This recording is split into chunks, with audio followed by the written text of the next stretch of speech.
Rise and shine, it's a brand new day. Can and can take the stage, ready to play. Weekdays at 10, the cars on the scene. Coffee in hand, they're living the dream. Question in the voice, got the whole town awake. Bringing fire to the mic, make no mistake. Shows in the corner, spitting out facts. Dropping truth bombs, ain't holding back. Can and can in the morning, feel the heat.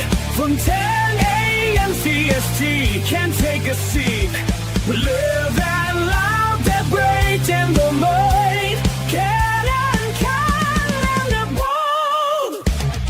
Light up your speakers, crank up the sound. They're talking about life upside down. Opinions exploding like a sonic blast. In the studio, they're built to last. With passion and grit, they engage and ignite. Every single week, they're a force can't fight. From sports to politics, This is a Huddle Sports Network broadcast. You can find us on Roku TV, Amazon Fire TV, Facebook, and of course YouTube. Get all your NFL news here first. Good morning. Welcome to another edition of Ken in the Morning. Good morning, Joe. How are you doing? What's going on, dude? Hey, where's other Ken? Still on vacation. Yeah, where did he go? Oh, I don't know. Probably we I'm surprised we let him out of the house. I mean, I didn't think we allowed him to go on vacation. Yeah. Apparently we do. I'm not sure where he went. I don't think he even mentioned where he went, to be honest. But hey, there's some more news about your former Raider. I don't know if you caught that. Let me go through some Christian news. Wilkins. Yeah. Did he get re-signed by the Dolphins? I didn't see. It didn't say that in the article, but he had a second. Okay, so the drama gets worse. So we all knew about the first foot injury. Yes, I said first. Then apparently there was a locker room incident where Wilkins reportedly kissed a teammate on the head, leading to an HR complaint. Okay. Now we're hearing that he might have had a second foot injury on that foot and refused the knife, and therefore that soured the relationship. Blah blah blah. So they cut him. Yeah, actually, so, I mean, I guess you could call it a second injury, but what happened is the first time he had a Jones fracture and so when you have a Jones fracture, they have to go in and put a screw into your toe to like keep the bone together, and he did something and the screw broke, and so he during his rehab, the screw broke. And then, so they were telling him, you need to go get another surgery. You're going to have another screw put in or get it fixed. And he thought, nah, I'm just going to rehab it like this. And so that was the issue. I don't think he injured it again.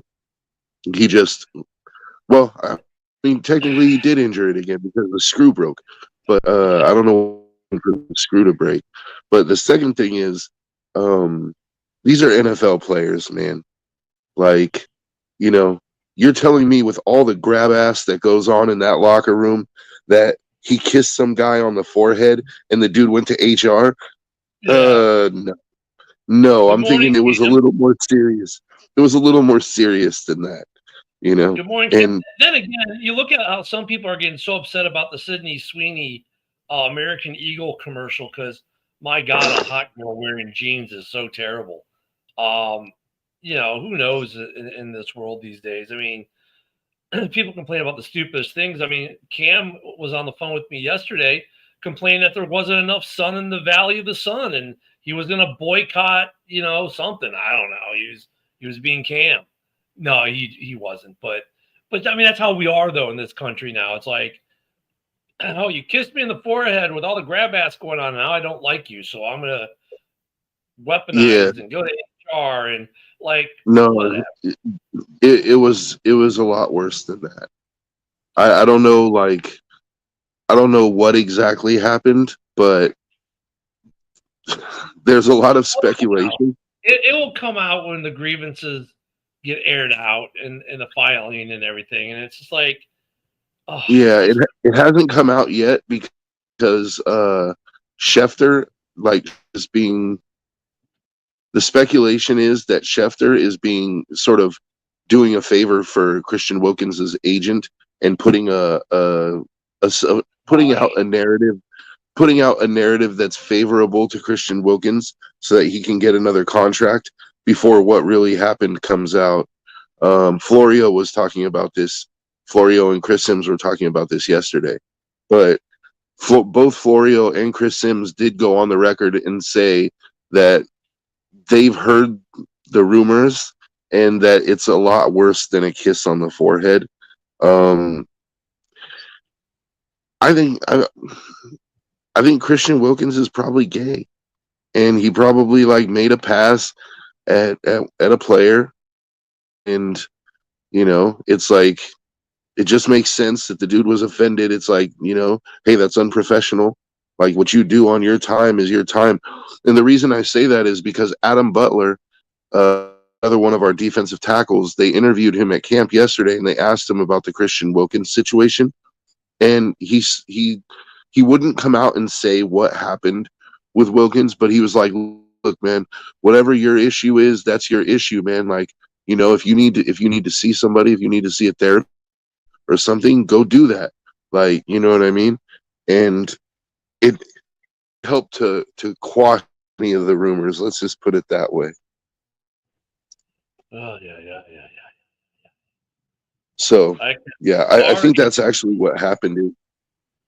I can already see how it's see, the New York Post is reporting it was a playful kiss, whatever that means. Yeah, I mean,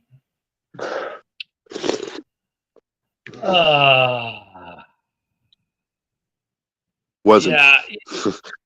Yeah. I can tell you, like, look, I played high school, and we had hazing. We had hazing that was, borderline, dude. Like, yeah, borderline, dude. And so I can only imagine at the NFL level, it's probably even worse. Or at the I mean, the woke mob will be out depending on how this goes. I'm sure we'll have protests and riots in the streets if it goes out one way. And I mean, even without I think that's why it's not out.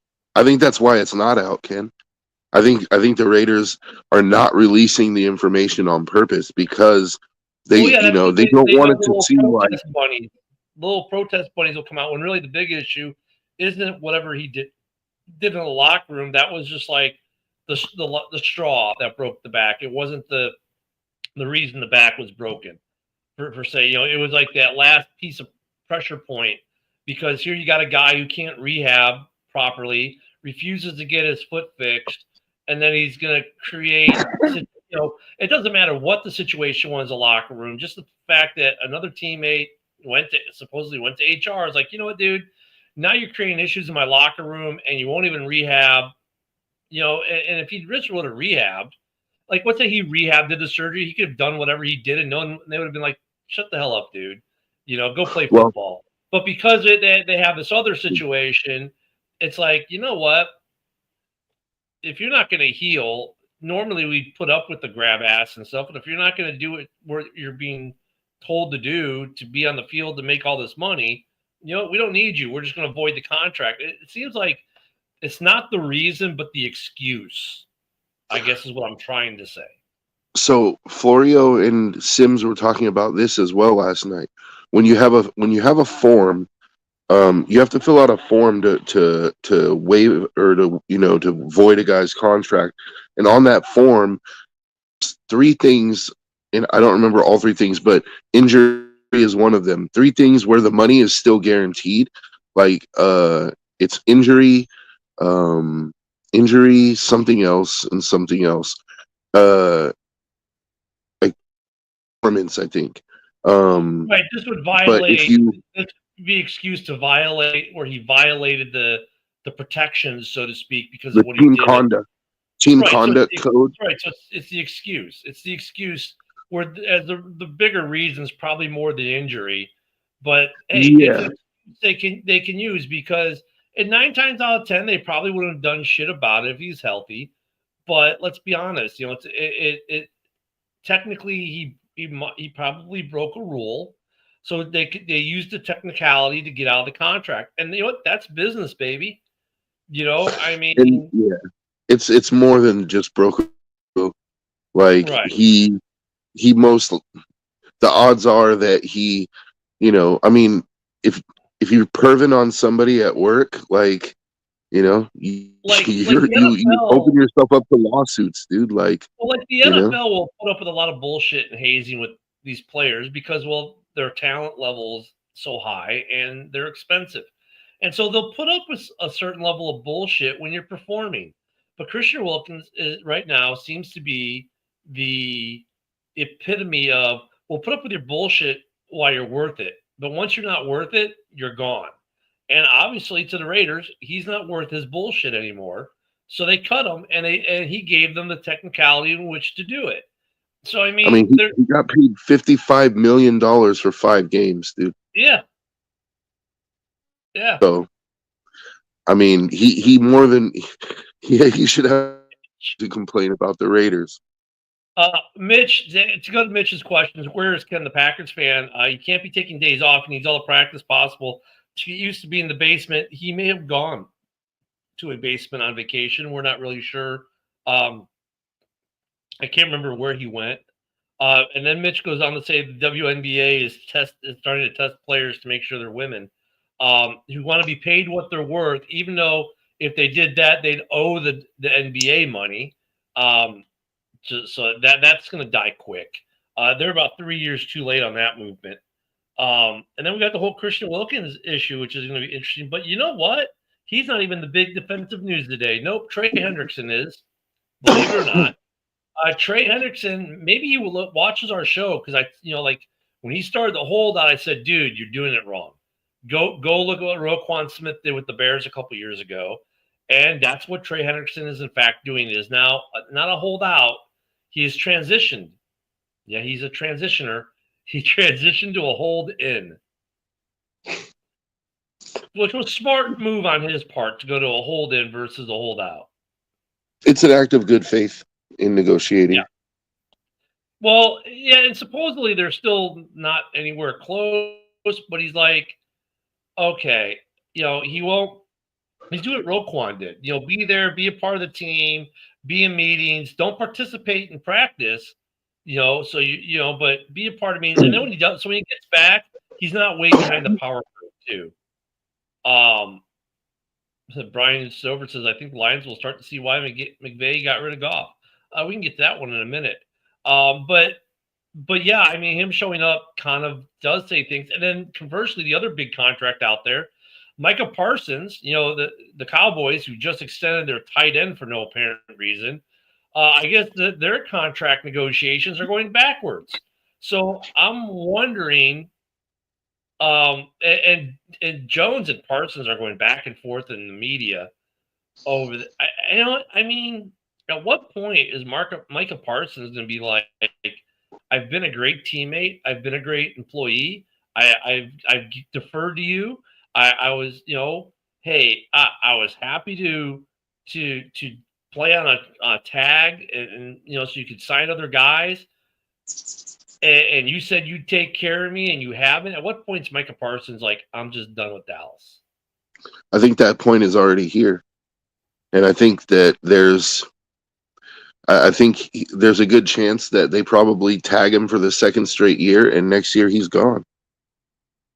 He'll play out his last year on the tag, and then he'll go somewhere and he'll get paid a buttload of money.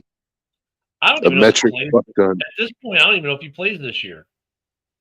Oh, he'll play, because if he doesn't, then it's just wasting a year because it's not going to count towards his eligibility and contract.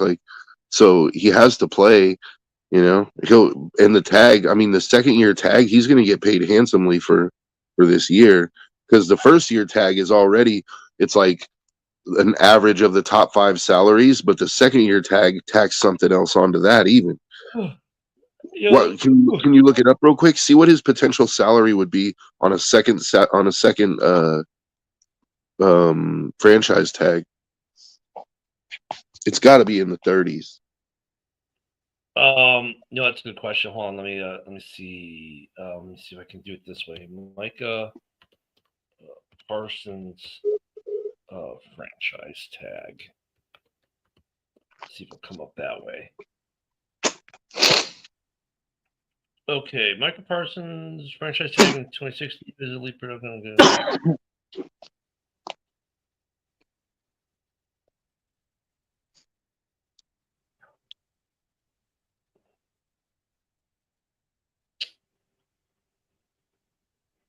Let me see if I can make it give me a cash consideration. Approximately 27.6 million is the franchise tag for the 2026 season. 27.6 mil. That's But franchise tag. they can only franchise tag him twice, though, right? And they franchise tagged him last year.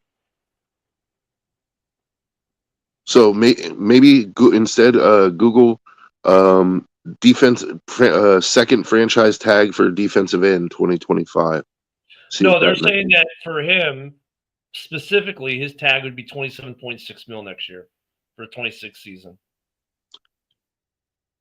But it can't. They can't tag him again though, because they already tagged him for the 24 season. Now they're looking at tagging him for the 25 season. Well, yeah, you only get two franchise tags. Hold on, let me see something here. Let me go to Spotrac. They're a little bit better. Come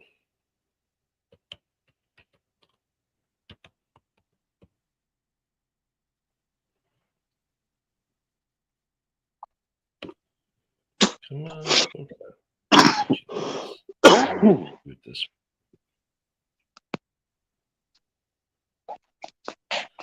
But yeah, Micah Parsons. There we go. Okay. So his cap hit this year is 24 mil, which is a tag. Right?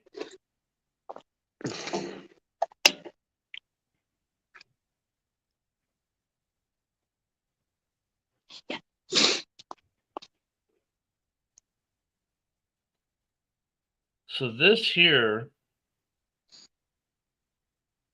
he's on the 5th-year option this year. This is what it is.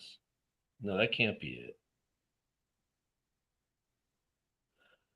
But this year he's making 24 million. So this is his first big pay year. Last year they made 203. See, I thought that they franchise tagged him last year. No, this is his 5th-year option.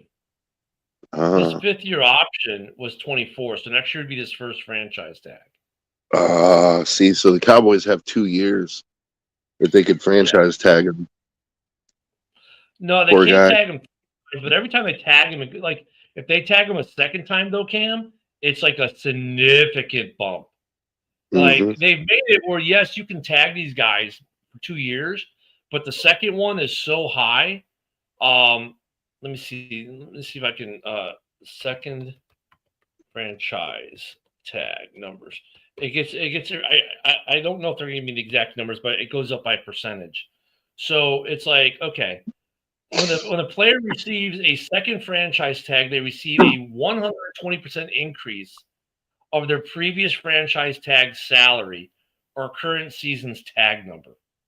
So a 20% raise. No, 120% increase. Yeah, but I don't think that would be crazy. That's why it never happens. 120%. That would be like he'd be making like 55 million for 1 year. Yeah, this is from Over the Cap, the way they explain it. So okay. So let me see. Let me see if we can give me the.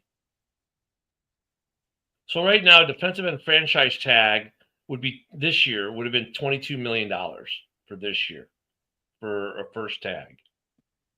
For 2026, they're projecting it to be 26.5 for a franchise tag for next year. Yeah, it's about 20%. Yeah, probably a little bit. Yeah. Let me see. But okay, but what's the? I can't remember of anyone who's gotten a second tag, second franchise tag. Let's see if I can try it this way. See if it gives me some numbers. Ah, there we go. This might work.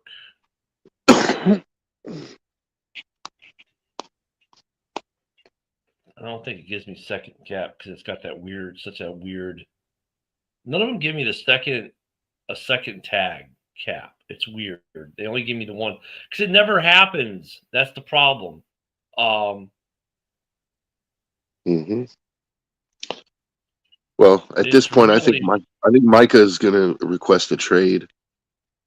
Whether Jerry actually decides to trade him or not, that's another story. But could Micah force it? I mean, all he can do is hold out. But he's hurting himself because once you hold out past a certain point, the season no longer counts towards your accrued time. So you owe them another season, basically.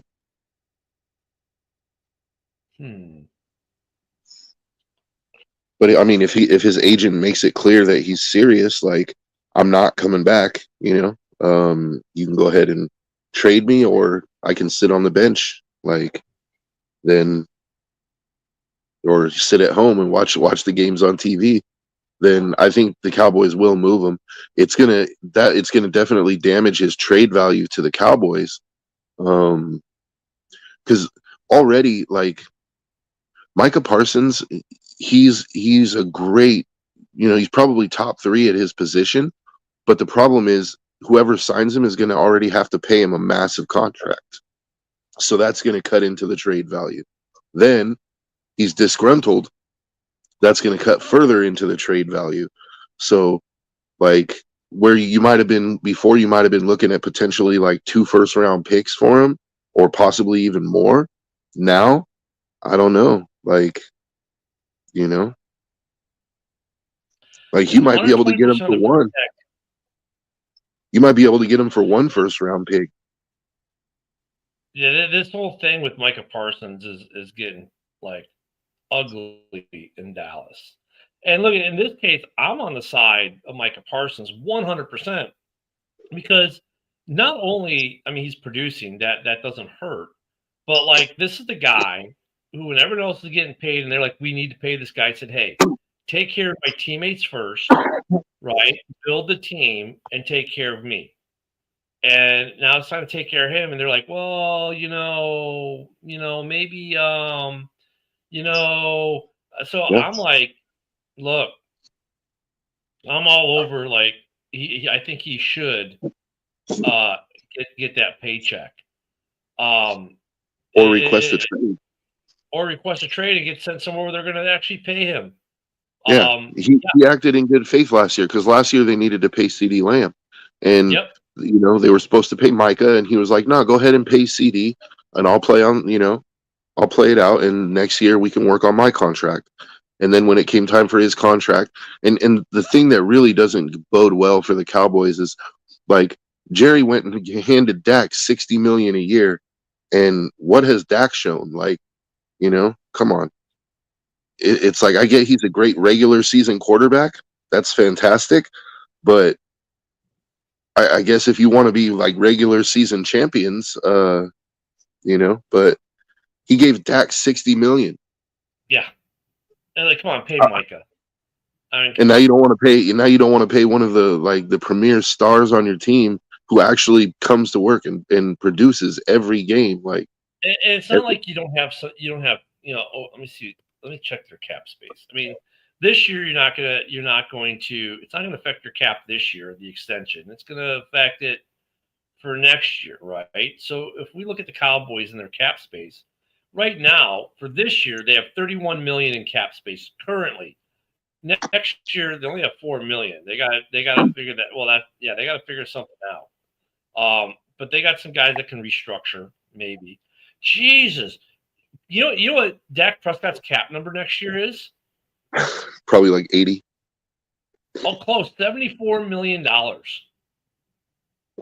$74 million. I think I found the CD dead weight. Lamb, CD Lamb's is $38.6 million. I mean, they got some guys making some big money. Tyler Smith, $21 million next year. Trevon Diggs, $18 million. Terrence Steele, $18 million. Jeez. The Cowboys are going to become a dumpster fire.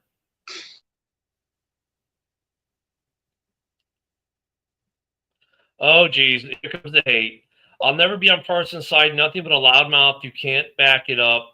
No one wants to go to Detroit, yet the people who want to kick the shit out of him every time they play. I'll tell you what, Mitch. If Micah Parsons came to the Detroit Lions, you would be sitting there saying how he's the best player in NFL history, blah, blah, blah, blah. He just plays for a team you hate right now. Yeah, once he finished jerking off. Yeah, I mean, look, Micah Parsons in Detroit would be ridiculous.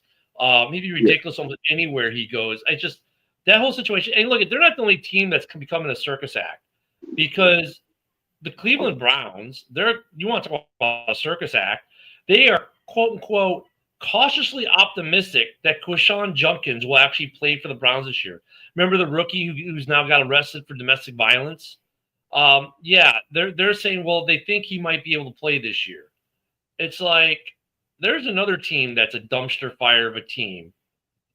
Dude, if Micah Parsons came to the Detroit Lions, you'd have to change your pants.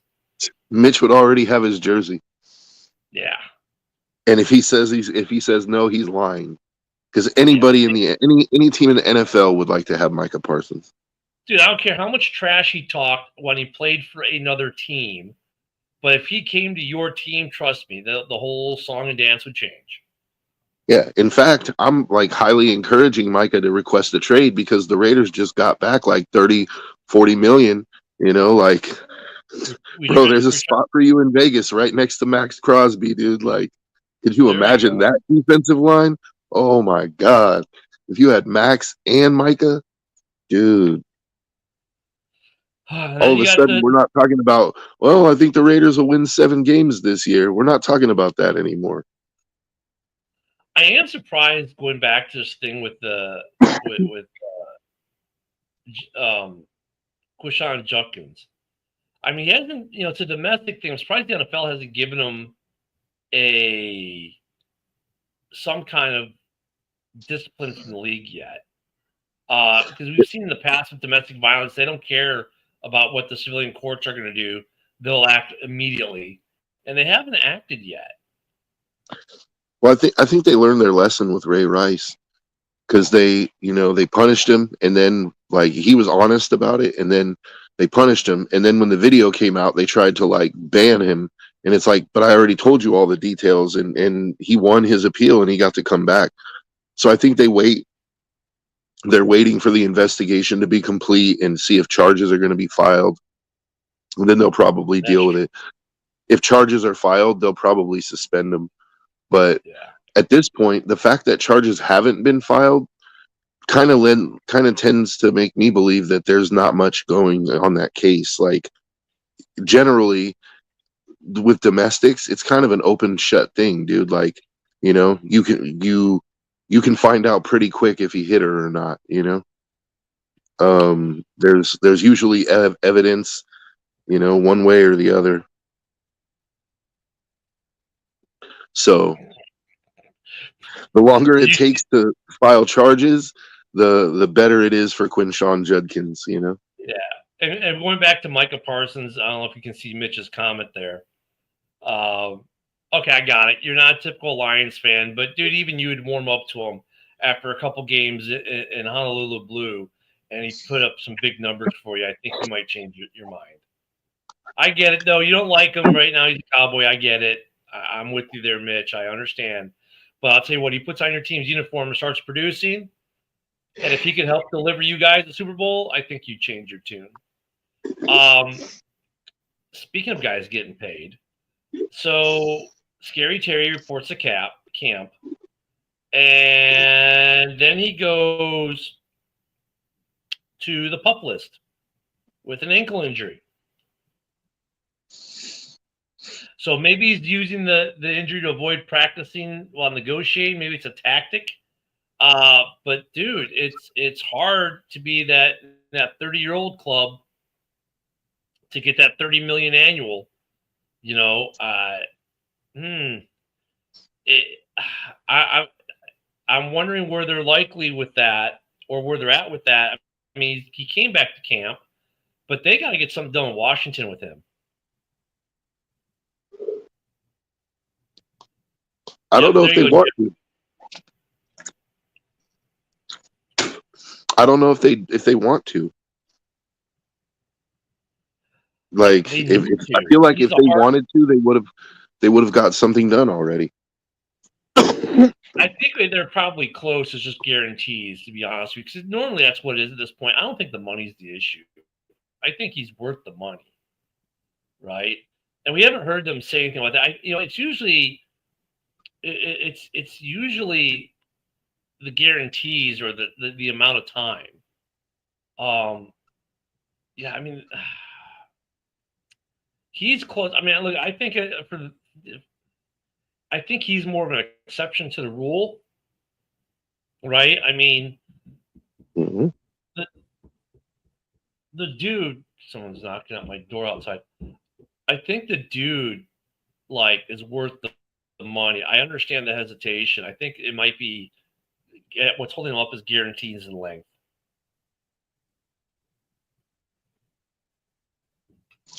Yeah, but I side with Terry. Like, he wants them to make an investment in him. Because this is, like, from his perspective, this is probably going to be his last big contract. Oh, it most definitely is. So he's like, I got to cash out. Like, I got to put away enough. They did a 4-year deal where, like, maybe the first 2 are guaranteed and the last 2 are like options, or where the team has outs, not options per se, but they have outs. That's not going to cost them much, if anything. Yeah, because then he's gonna, as long as he produces in the first 2 years, he's probably going to get that third year. Yeah. And then if he declines, they have the out for the 4th year to where they can say, no, we're starting to see the decline. It was nice working with you, and there's no hard feelings because he's declining, but he at least gets another 3 years. I agree. I think a 3 to a 4-year deal, even like if you did a 3-year deal with like 2 guaranteed years and then a team option 3rd year, I think would be fair. Hey, here's something that's interesting, because the Lions guys are saying, hey, Jim says he doesn't see Micah Parsons going to Detroit because they like the linebacking core. Yet the news out of Detroit yesterday is the Lions are not expected to extend Alex Anzalone. Yeah. I mean, dude. Let me just say, I don't care how much you like your linebacking core. If you have a chance to put Micah Parsons on there, you'll find a spot for him. I guarantee you they'll find a spot for Micah Parsons. It's not like, but we really like this 3rd round pick guy we drafted 4 years ago. Like, no, dude, no. If you have a chance to put a superstar on your team, you're going to do it. So where are the Cheeseheads today? Yeah, I'm not sure. Broski's been kind of busy lately. The Cheesehead's on vacation. We let him out of the dungeon once in a while to see the sun. Let me see I just closed it too. Let me reopen it for you. Mitch wants to know where the Anzalone article was. Let me pull it back up because I had it. I just closed it. Anzalone will be signed. He wants to stay here. All right, let me pull it back up, guys. So it's literally just closed that tab. I should have. That was my mistake. It was reported. Hold on. I got to drill it back down because it was buried in yesterday's news. Let me find the source for you. Got to get past all the other stuff we've kind of done today. It was, where's that?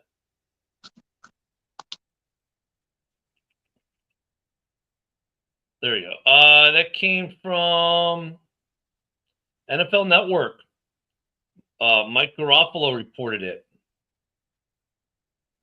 So last week, Angelo expressed his disappointment regarding the team's apparent lack of interest in extending him. That was followed by reassurances from head coach Dan Campbell that negotiations were still ongoing. So that, the NFL Network is saying, like they're not expecting the Lions to actually extend them. I don't know. It's me interesting to see. The Lions have $48 million in cap. I mean, just pay the dude. It's another one of those things, man. Like when you have the cap and you're sitting there not doing it, it sends a message. Like, do you think Anzalone doesn't know how much cap space they have? I'm sure his agent has told him, like, look, they got 48 million. They got almost 50 million in cap right now. They could pay you if they wanted to,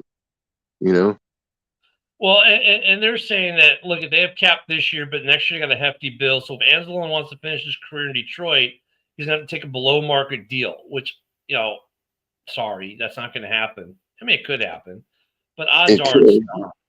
Yeah. But he shouldn't have to, because linebackers don't get paid a whole lot, number one. Number two, like, even you could pay him a realistic salary and still next year you could, like, if you didn't spend any more money, you could roll over 30 million, 35 million in cap into next year. Yeah. Yep. Yeah, that's true. Parsons is a defensive end, so he's going to get paid more. But I don't know. I just, with the Anzalone thing, I kind of feel like they have the money and they could pay him and still roll over some cap into next year.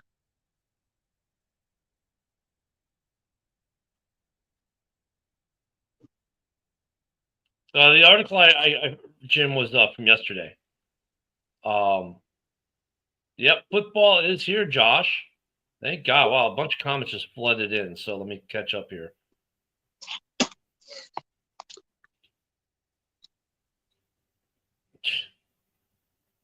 Yeah, that's what I'm saying. But I don't want them to get Parsons, though. I want Parsons to go to Vegas. So, I wouldn't actually say it's clickbait, Mitch, that came from NFL Network. And look, they haven't re-signed him. They haven't extended him. So, I don't know. I mean, Angelo's not like young either. I know he's like a fan favorite. This is the hard part. You get a fan favorite like Anzalone. Sometimes, like, as fans, we want them to extend him, and we know he's got value and worth, but the team's like, time to move on. And we hate to see it of our heroes, but that could be maybe where, because they're look at next year. Let me pull up over the cap on Detroit, because they have space this year. The problem becomes next year, because they get some contracts. They got some outs next year.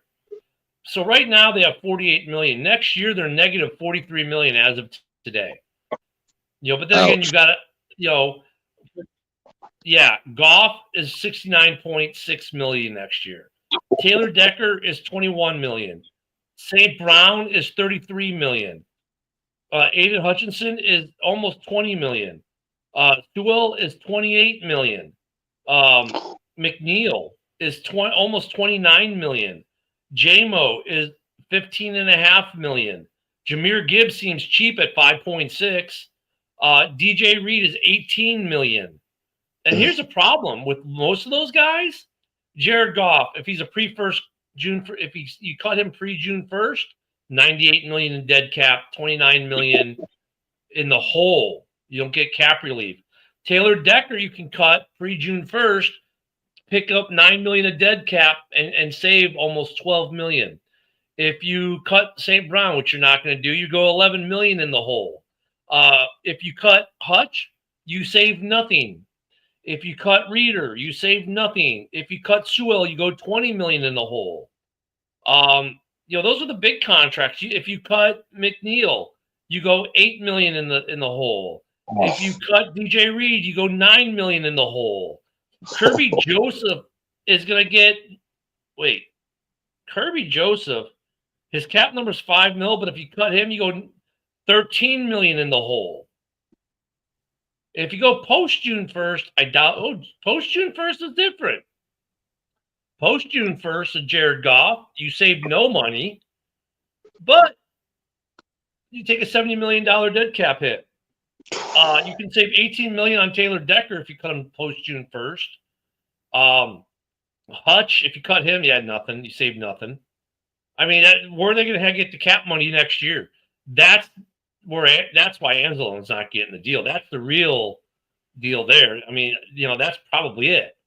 Where are they going to have? They don't have the money to give him a contract. So if he wants to stay in Detroit, he might have to take less than he's worth. The NFL network is not wrong. Yeah, they're gonna have to do some massive restructuring there, man. Because right now they don't have money. We haven't talked about the Bears at all today. That's Bill the Packer fan. Hey, you asked for a Packer fan. There you go. And of course, he comes in with a comment not relevant to anything we're talking about. We're talking about the Lions right now.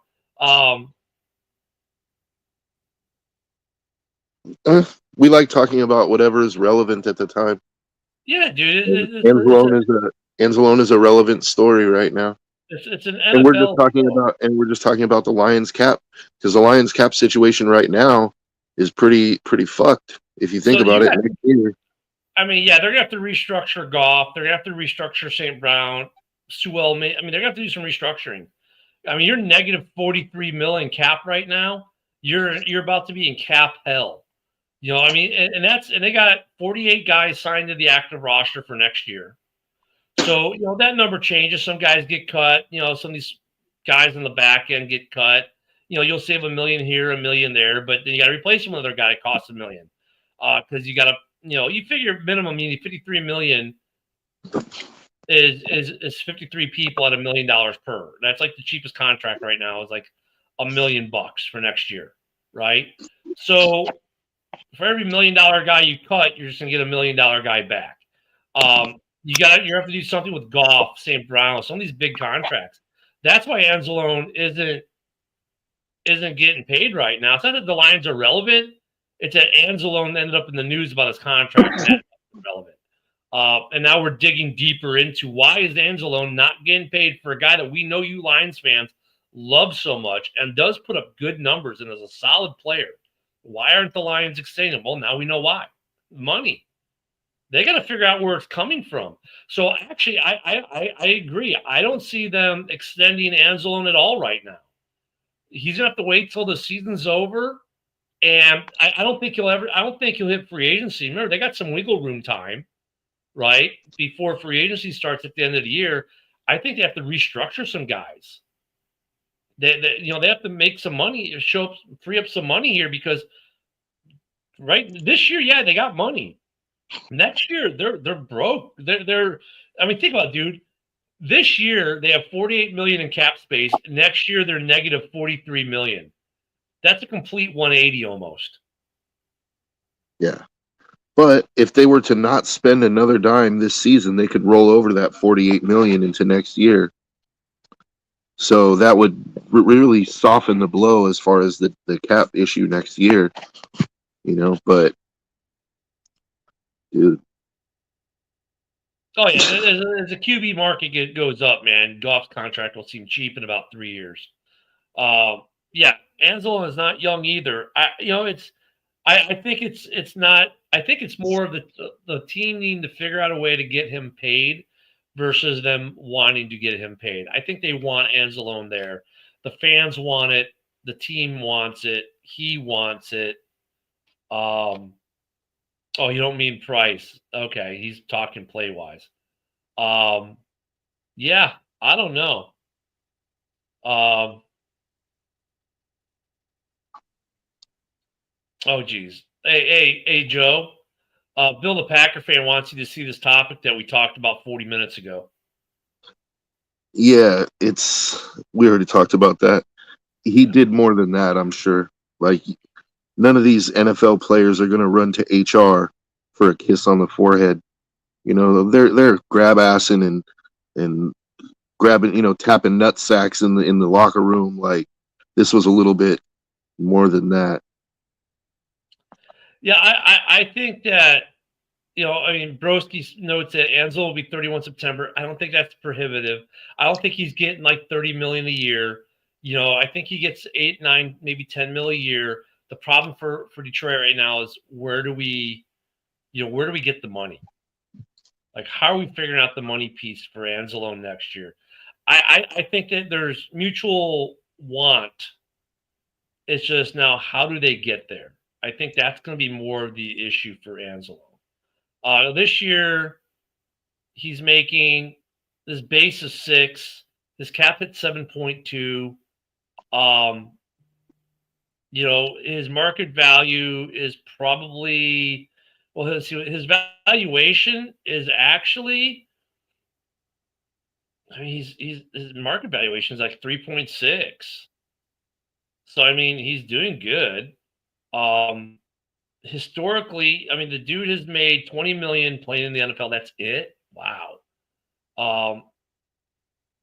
Yeah, that's it. That doesn't make no. Yeah, Alex Anzalone. Yeah, that's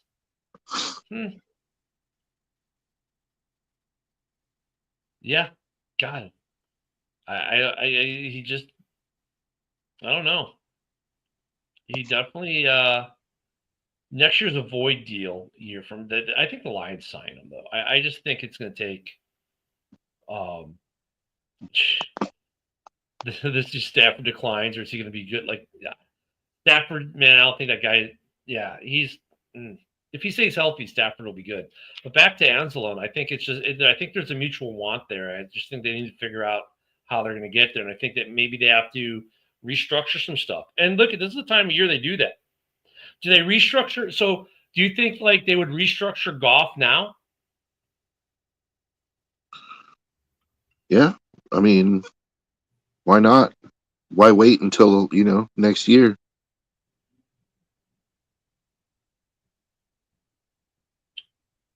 I mean, yeah. It's maybe they restructure now, and that gives them money for Anzalone.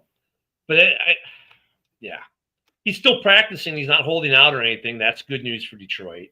I think that it's mutual. It's just I think that he's frustrated they haven't paid him, and honestly, I don't see how right now they can. Man, that's a tough deal. I can't believe how much money they have due out next year. That's ridiculous. Now look at they're not the only team that's going to be negative next year. Even like, seeing how Bill the Packer fan wants to talk about the Bears. In 2026, right now the Bears are negative $9 million. And right now we've got about 13 million cap space. So, there's going to have to be some restructuring on some deals, maybe in Chicago. Of course, we got a guy like Tremaine Edmonds we can cut post June 1st. And we could save a boatload of money on him, or even actually pre-June 1st, we can cut him and save a boatload of money. So, I mean, the Bears have a little more wiggle room in that department. Like, we could cut Tremaine Edmonds and save $15 million, only take $2 million in dead cap, right? We could cut Cole Kmet pre-June 1st, save 8.4 and take 3.2 in dead. But if we wait till post-June 1st, it's like 1 million dead and 11 million in savings. So the Bears have some room to maneuver next year, right? The cap goes up roughly 20 million is kind of what last year was like 20 million. The year before that was 30 mil. But I mean, look, we've seen it usually happens after a strike year, but every so often the cap can become less. We've seen that happen where the cap was after the COVID season, the cap went backwards. Because remember, the cap increase is based off revenue. Mm-hmm. So if for some reason the NFL doesn't make money this year, the cap can go backwards. It's a void year, what they show it, but yeah, technically he's not under contract. I think they get something done though, Broski. I think that there's a mutual want there. It's just, but even with 20 million, let's say you assume $20 million in cap next year, And Joe, are you sure they can roll the cap money over? Yeah, whatever they don't spend, there's a certain amount you have to spend, but you don't have to spend it every year. It's like 90% of the cap, but you don't have to spend it every year. And so they can roll over. They could theoretically, as far as I know, they could theoretically roll over that whole 48 million if they wanted to, which would be a smart move because that wipes out their whole negative cap for next year and leaves them $5 million in cap space. So here's what it says. The teams must inform the league about their intention to roll over cap space by 4 p.m. Eastern on the day after the regular season finale. However, there are strict rules regarding the salary cap, including a minimum spending requirement of at least 89% of the cap for the current season, and a salary floor that teams must adhere to. If a team spends less than 89% of the cap, the amount they are short goes to the players. Interesting. So they can carry it over. And maybe that's what they're trying to do. But you know what, though? I mean, for Angelo, though, you could sign to an extension, and that wouldn't affect the carryover. They're still going to have the $48 million to carry over. I mean, even let's say you give Angelo $10 million next year, just for the sake of argument, to make it simple math, right? Even if you carry over the 48, you're still negative $4 million. I mean, they're going to have to do some of that. Isn't Edmonds worth the money? I'll let Broski answer that for you, Sammy. Probably not. He needs a pay cut, honestly. It's not Edmonds. Edwards is worth the money. Edmonds is not. See, and this is where the Raiders are sitting pretty, because next year we're looking at like a $90 million in cap space. So yeah, right now if the Bears don't spend another penny, they're good for next year, right? No one needs to be extended. They'll get $20 million. They'll let them sign their draft picks. You know, they're good. The Lions right now, if they stand pat, you know, they're $6 million in the black. After Anzalone, though, they go back into the negative. So they're gonna have to figure something out. And I don't know if they're at 98% or at what I say was 89%. 89, yeah. So let's see, what's 89% of this year's cap?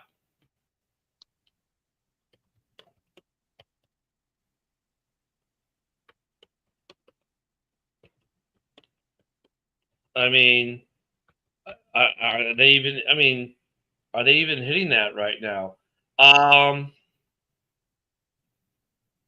course, it doesn't give me an answer, but you figure, okay, 80. It's what's the cap this year? 280. And they have to spend. We'll call it 280 and call it 90%. So 180.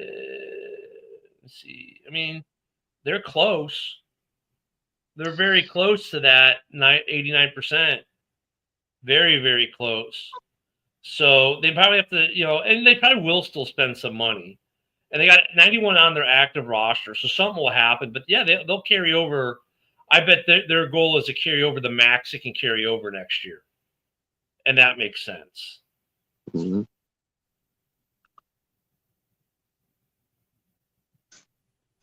Yeah, Mitch. I mean, that's what I'm saying. They got to play these numbers games right now, and I think they're just waiting on Anzo for that.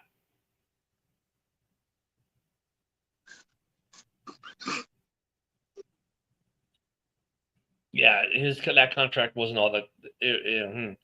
But I mean, so you know, contract hell gets. And here's the thing: Anzo is older. I think they might just want to see how he plays this year too. There could be some of that to decide. You know, do we give him $8 million or does he get $6 million? I don't think he's going to get a huge paid day, which is weird, but because he is, you know, such a part of that team. But yeah, that contract's gonna be interesting.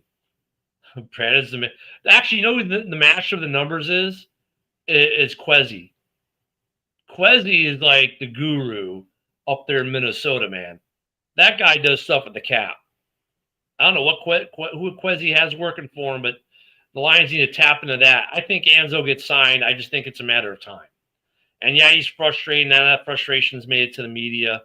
And now NFL Network's looking at it going, we don't think they're going to, you know, they're in a rush. And really, Anzo, while Lions fans love him, I don't think a lot of teams are like knocking down the doors to get him either. So there might be some truth that the Lions might be able to take a little bit of time with that. So yeah, we'll see. It's going to be interesting with some of these contracts for some of these teams this year. I mean, but the most interesting one right now is Micah Parsons. I mean, Micah Parsons is probably the one is the most interesting. Terry McLaurin, I think it's you know, Broski just loves Davin Poop. He just likes to say his name. I don't know. Yeah, I think Parsons is the big story out there right now. I mean, well, you still got the stuff, Trey Hendrickson, of course, that's still big too. Now he's transitioned his hold out to a hold in.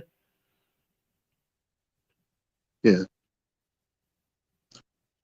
But Parsons, I mean, yeah, Sammy, Jerry is pissing Parsons off, dude.